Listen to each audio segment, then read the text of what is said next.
Ooh, I can bust my ass. Oh, there you go. That was hella crazy. What up? That's Dreas, aka DJ Anti-Zero. Trying to figure out how I'm doing this, but I think I got it in my head. So,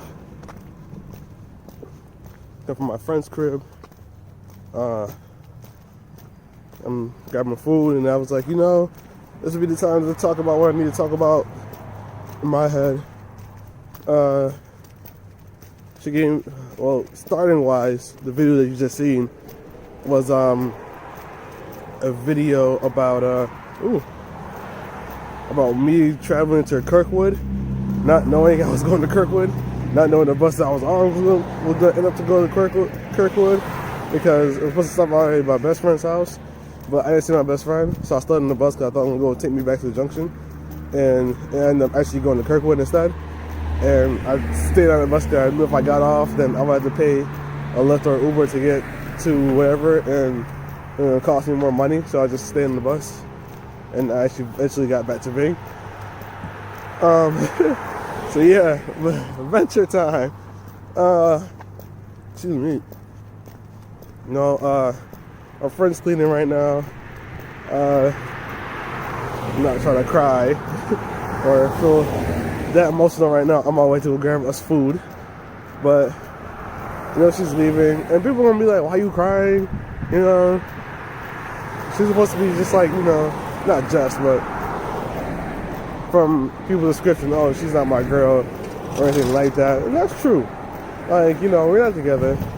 Like, we're together in the sense of like, yeah, we're messing around and we're not like doing it with anybody, but like today's kind of like the official quote-unquote breakup without having a breakup type vibe, and it's like we done did it. Apologize for my best friend, because I was supposed to hang out with my best friend yesterday, and chose to hang out with my friend because it was their last day, and I don't think there's a good chance I'm not seeing her until spring fling, and or until possibly the summer. I don't know yet, but we talked, and we was like, after today, but most likely we're probably gonna be friends after that, and I'm like, that's fine with me. I'm not trying to put, the good, some of y'all know the good guy person routine, but I'm not gonna do that. And that's not my goal. It's not my attempt. It's more so like, I actually truly believe that, like, just be happy. Have a good time, enjoy single. Haven't been single in a while. You've been tied off relationship to relationship. To this opportunity, you're about to become adult now. Moving forward from this point on. So that's her chapter. For me, because of her, it kind of put me back in the focus of, what my goal is and what I want. And it's funny because I was watching a video a few weeks ago when she was around, and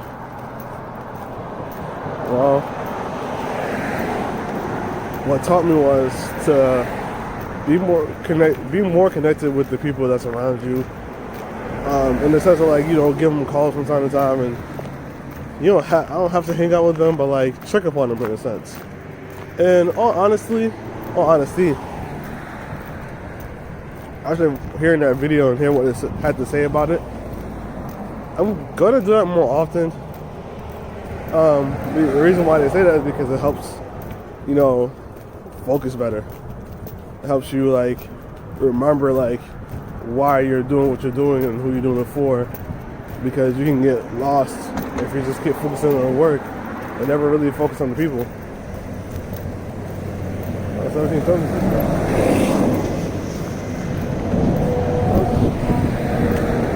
Too late for me to know that now, but I know 17 come this way.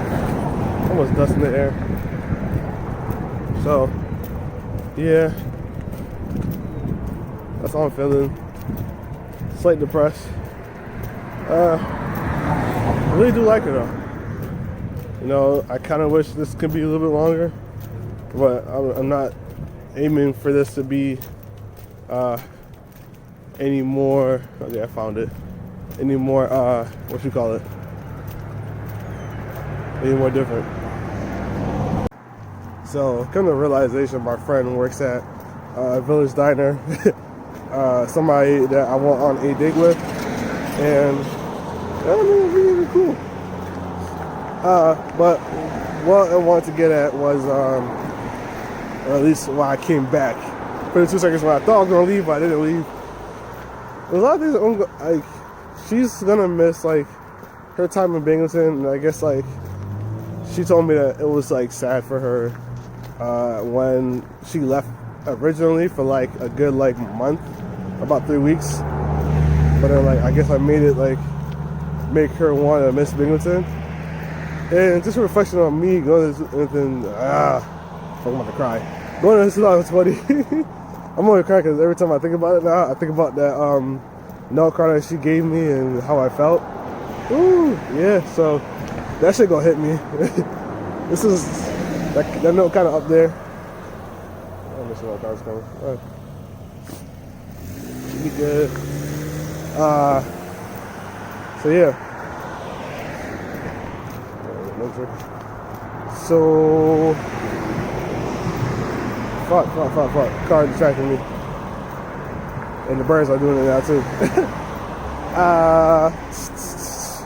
Damn it, this was a good, oh yeah, so the things I'm gonna miss, like, in 2020, like,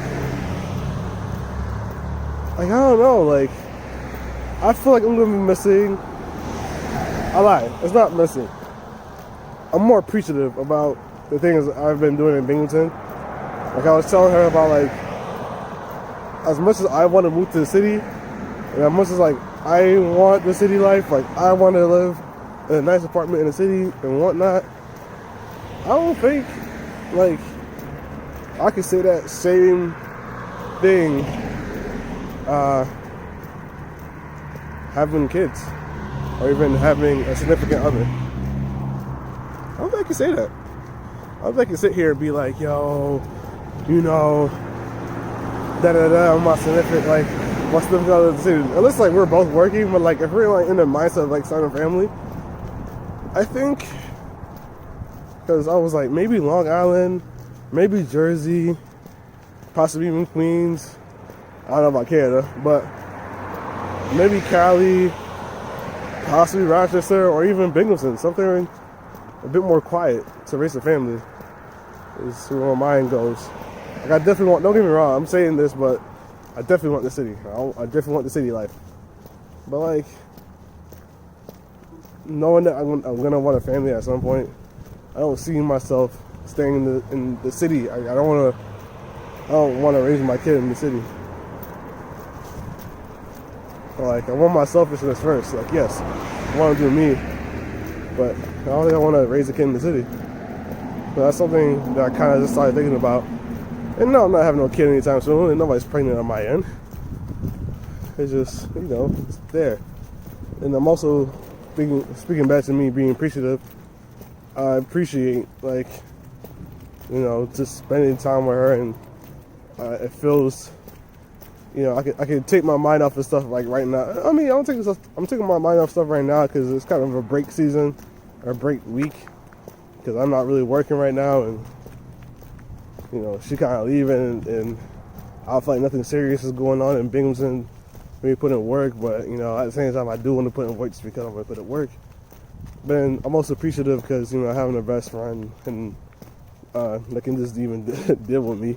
Love her to death, even though we're going to argue, and, you know, I'm going to end up saying and doing more stupid things, and she's going to have to, quote unquote, put up with, or she's putting up with it on her own behalf. You know, thankful for having a family.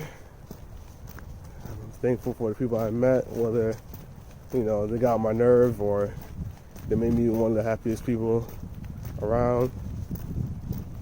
Because that note that she gave me is this thing I strive for as a performer, where all I want is, like, people to feel good from me being me. Like, I want them to feel happy. I want them to feel, proud, excitement, cheers, etc. as I perform and whatnot, and feel good. Like, I want to make people feel good as a performer. And her note, even though it wasn't related specifically towards me being a performer, it just felt good knowing that, like, I had an impact like that on her life.